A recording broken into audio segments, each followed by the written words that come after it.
Assalamualaikum warahmatullahi wabarakatuh.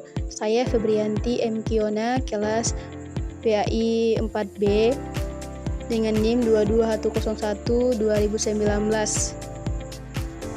Dalam video kali ini, saya akan menjelaskan mengenai penggolongan data statistik, dan video ini saya buat untuk memenuhi tugas mata kuliah Statistika Pendidikan yang diampuh oleh yang terhormat Ibu Dr. Rian G. Otaya, MPD. Nah, pada penggolongan data statistik ini ada beberapa, di antaranya yang pertama yaitu berdasarkan sifatnya. Pada berdasarkan sifatnya ini ada 2 poin. Yang pertama yaitu data kontinu dan yang kedua data diskrit. Data kontinu ialah data statistik yang angka-angkanya merupakan deretan angka yang sambung menyambung. Sedangkan data diskrit ialah data statistik yang tidak mungkin berbentuk pecahan. Berikut ini saya telah memaparkan contoh dari bentuk data kontinu, di mana seperti yang kita ketahui, data kontinu adalah data statistik yang angka-angkanya merupakan deretan angka yang sambung menyambung. Pada contoh yang saya telah paparkan ini adalah data mengenai tinggi badan, di mana angkanya merupakan deretan yang sambung menyambung seperti 150, 150,1, 150,2, 150,3, 150,4, 150,5, dan 150,6 dan seterusnya. Selanjutnya, pada gambar yang telah saya paparkan ini adalah contoh dari data diskrit. Seperti yang kita ketahui, data diskrit adalah data statistik yang tidak mungkin berbentuk pecahan. Pada contoh yang saya paparkan ini adalah data tentang jumlah anggota keluarga dalam satuan orang, yaitu 1, 2, 3, 4, 5, 6, dan seterusnya. Di sini jelas bahwa tidak mungkin jumlah anggota keluarga itu berbentuk 1,25 atau 3,50 ataupun 4,50 dan seterusnya. Pada penggolongan data statistik yang kedua ini yaitu berdasarkan cara menyusun angkanya. Pada penggolongan ini terdapat 2 poin yaitu data nominal dan data ordinal, di mana data nominal adalah data statistik yang cara menyusun angkanya didasarkan atas penggolongan atau klasifikasi tertentu. Data nominal juga sering disebut data hitungan.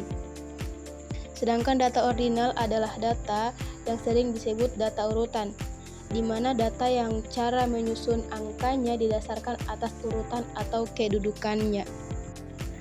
Nah, pada gambar yang telah saya paparkan ini adalah bentuk contoh data nominal yang angkanya disusun berdasarkan penggolongan atau klasifikasi menurut tingkat kelas dan jenis kelamin.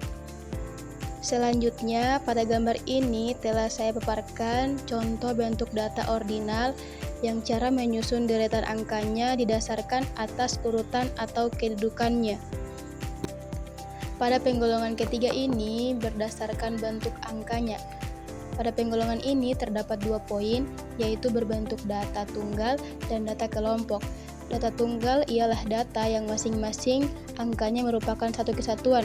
Dengan kata lain, data tunggal adalah data statistik yang angka-angkanya tidak dikelompokkan. Sedangkan data kelompok adalah data statistik yang tiap-tiap unit terdiri dari data sekelompok angka. Pada gambar yang telah saya paparkan ini adalah contoh bentuk data tunggal mengenai data tinggi badan murid di suatu kelas. Seperti yang kita lihat pada contoh ini, masing-masing angkanya tidak dikelompokkan.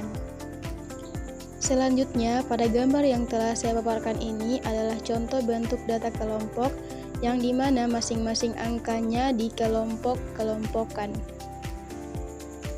Dan pada penggolongan ini berdasarkan sumbernya, pada penggolongan ini terdapat 2 poin, yaitu data primer dan data sekunder. Pada data primer adalah data statistik yang diperoleh atau bersumber dari tangan pertama atau first hand, sedangkan data sekunder adalah data statistik yang diperoleh atau bersumber dari tangan kedua atau second hand. Pada gambar yang telah saya paparkan ini adalah contoh bentuk data primer dan data sekunder. Di sini dijelaskan pada contoh data primer yaitu mengenai data alumni IAIN Gorontalo yang diperoleh atau bersumber dari bagian kemahasiswaan. Bagian kemahasiswaan di sini yang disebut sebagai tangan pertama. Selanjutnya, contoh data sekunder di mana data diperoleh atau bersumber dari surat kabar, dokumen tertulis atau arsip. Surat kabar, dokumen tertulis dan atau arsip ini disebut sebagai tangan kedua.